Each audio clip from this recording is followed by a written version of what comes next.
Sí, buenas tardes, Ángela. Gabriel Attal, desde ahora el primer ministro más joven de la Quinta República Francesa, 34 años, pero ya había sido el primer ministro en general más joven en acceder a un gobierno. Recordemos que él era socialista, comenzó en la política, dice, cuando Jean-Marie Le Pen de la extrema derecha pasó a la segunda vuelta en las elecciones. Él manifestó contra la extrema derecha, luego fue asesor de Marisol Touraine, que era ministra de Salud de François Hollande, recordemos, el socialista, pero en el año 2016 se unió rápidamente a En Marche, el partido o movimiento del presidente Emmanuel Macron, dejó el socialismo y desde allí siempre ha estado con el presidente. En el año 2017 fue electo muy joven parlamentario y ya en el año 2018 entró a trabajar como brazo derecho del ministro de Educación de la época, Blanquer, luego pasó en el año 2020 al ministerio como portavoz del gobierno del Emmanuel Macron y finalmente en el año 2022 había sido nombrado ministro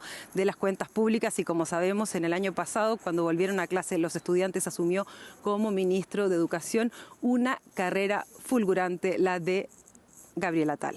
Bueno, y lo estamos viendo ahora, Erika. También nos preguntamos cuáles son los desafíos que enfrenta este nuevo primer ministro al llegar al cargo después de Elizabeth Borne.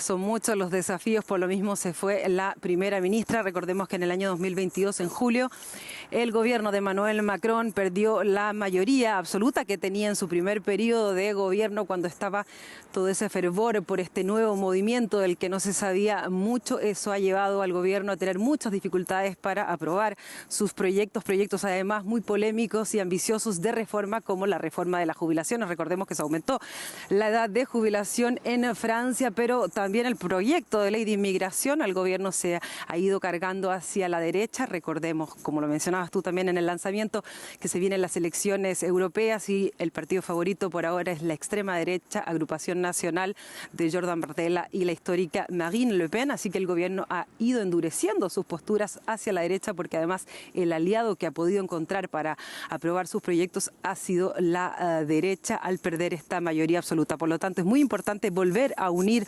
a la línea oficialista, pues recordemos que sobre todo el proyecto de ley de inmigración dividió al partido de gobierno entre su ala derecha y la ala izquierda. Incluso un ministro que era el asesor de la ministra Borne terminó retirándose al gobierno, el ministro de Salud. Ese es el desafío más importante y también unir a los franceses que ya no se reconocen en los políticos tradicionales, que habían visto una esperanza en este nuevo movimiento del presidente Emmanuel Macron, pero consideran que es más de lo mismo. Podemos revisar, por ejemplo, las reacciones que ha habido a este nombramiento, en general críticas desde todos los campos, excepto de la derecha. Jean-Luc Mélenchon de la izquierda dice que con Gabriel Attal pierde peso el cargo de primer ministro, que se transforma simplemente en un portavoz. Siempre se ha visto en general que los primeros ministros de Emmanuel Macron son más bien ejecutores de las órdenes que vienen desde el Palacio del Elíseo.